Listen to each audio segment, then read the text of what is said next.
Bonjour à tous et bienvenue sur Planète Foot Actu, votre rendez-vous indispensable avec le meilleur de l'actualité football. Segment 1, crise explosive chez les géants d'Espagne.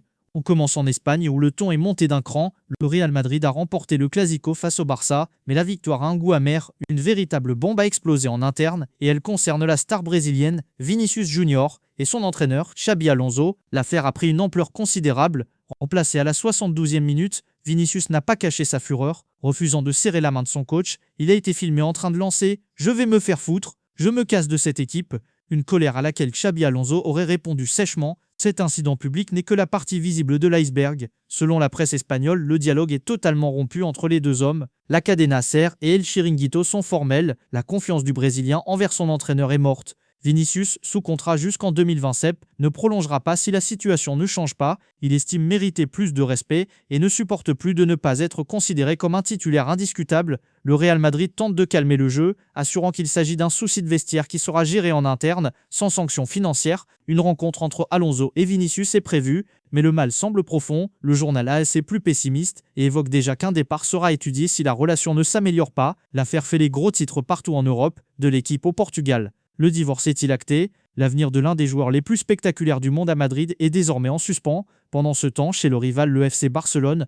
l'ambiance n'est pas plus sereine. La défaite dans le Clasico a confirmé un coup de mou évident. Comment expliquer cette zone de turbulence? Plusieurs facteurs sont pointés du doigt. D'abord, une défense devenue bien plus fragile depuis le départ non remplacé d'Inigo Martinez. Des joueurs comme Jules Koundé et Pau Cubarsí sont loin de leur meilleur niveau. Collectivement, l'équipe encaisse beaucoup plus de buts, avec seulement 3 clean sheets cette saison. Offensivement, c'est le manque d'inspiration qui inquiète. Le Barça est devenu plus lent, plus prévisible. La circulation du ballon est moins fluide et les adversaires semblent s'être adaptés au schéma tactique d'Hansi Flick. Enfin, il faut souligner une véritable épidémie de blessures. Face au Real, le coach allemand était privé de Johan Garcia, Rafinha, Dani Olmo, Robert Lewandowski et Gavi. Une hécatombe qui l'oblige à un bricolage constant. Au milieu de cette tourmente, le club a un plan pour protéger son joyau, Lamine Yamal. À seulement 18 ans, le prodige est au centre de l'attention. Inquiet pour sa santé physique après une blessure au pubis et agacé par les polémiques, comme ses déclarations d'avant-match contre le Real, le Barça veut agir. Le plan, selon le journal Sport, est triple. D'abord un travail médical quotidien pour qu'il retrouve son explosivité. Ensuite, un contrôle de sa communication sur les réseaux sociaux,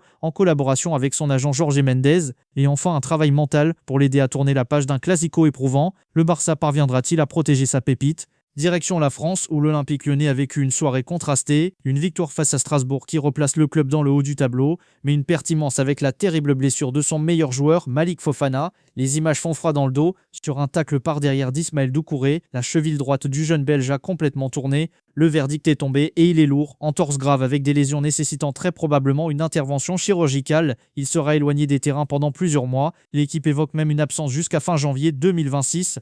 Un coup de massue pour le joueur et pour l'OL. Ses coéquipiers de Tolisso à Morton ont multiplié les messages de soutien, se disant dégoûtés pour celui qui est un pilier du vestiaire. La question est maintenant sur toutes les lèvres. Qui pour remplacer Magic Fofana? L'entraîneur Paulo Fonseca va devoir trouver des solutions. La plus probable à court terme semble être la montée en puissance d'Afonso Moreira, buteur providentiel contre Strasbourg. D'autres options existent, comme décaler Pavel Sulk ou Adam Karabek sur l'aile. L'OL pourrait aussi utiliser son joker médical, une option réglementaire qui permet de recruter un joueur en dehors de la période des transferts pour pallier une blessure longue durée. Une décision devra être prise rapidement car des chocs importants attendent le club rhodanien. Pendant ce temps à Rennes, on a frôlé le psychodrame. L'entraîneur Habib Beye a vécu une journée complètement folle.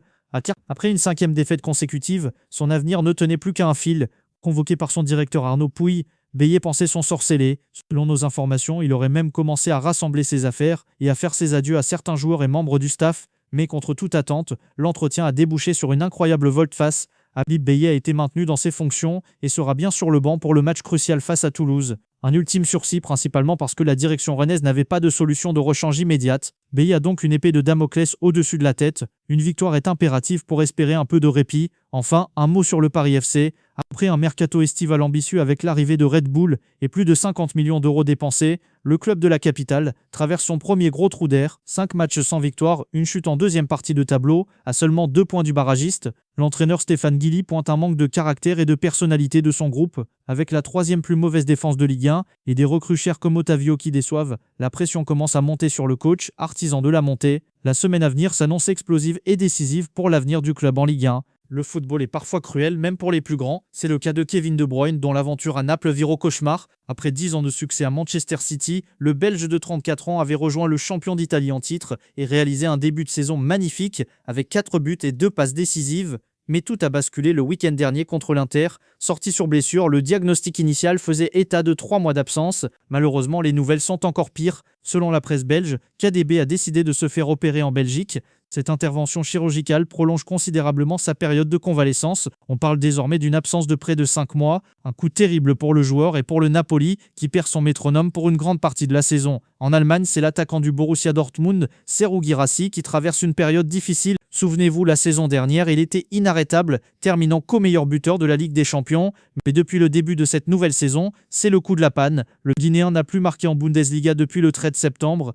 Les médias allemands, qu'il avait surnommé l'assurance vie du BVB, commencent à s'inquiéter et évoquent même une possible mise sur le banc, alors que son remplaçant Fabio Silva montre de belles choses. Son coach Niko Kovac a reconnu la situation et a parlé d'une possible pause créative pour son buteur. Guirassy saura-t-il inverser la tendance ? Enfin, détour par la Belgique où l'on se pose des questions sur la situation de Sofiane Bouffal à l'Union Saint-Gilloise. Après un mondial 2022 exceptionnel avec le Maroc, l'Aillé de 32 ans ronge son frein sur le banc. Affûté physiquement, il n'entre pas dans les plans du nouvel entraîneur, David Hubert, une situation qui interpelle les observateurs belges, qui le considèrent comme 10 fois meilleur que n'importe quel joueur du championnat. Alors que la Coupe d'Afrique des Nations approche, le temps presse pour l'ancien Lillois. Pur choix sportif ou problème extrasportif, le mystère reste entier. On termine ce journal avec une nouvelle qui a fait l'effet d'une petite bombe en Argentine et partout dans le monde.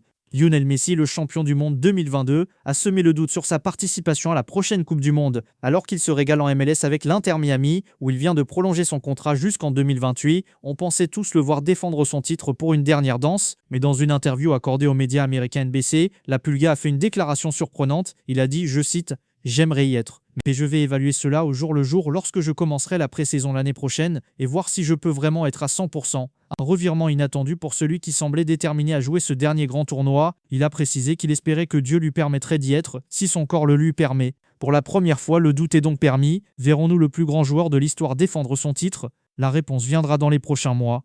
Et voilà, c'est la fin de ce tour d'horizon complet de l'actualité du football. N'oubliez pas de liker la vidéo si elle vous a plu, de vous abonner à Planète Foot Actu et d'activer la cloche pour ne rien manquer de nos prochaines analyses. C'était un plaisir de vous informer, à très bientôt.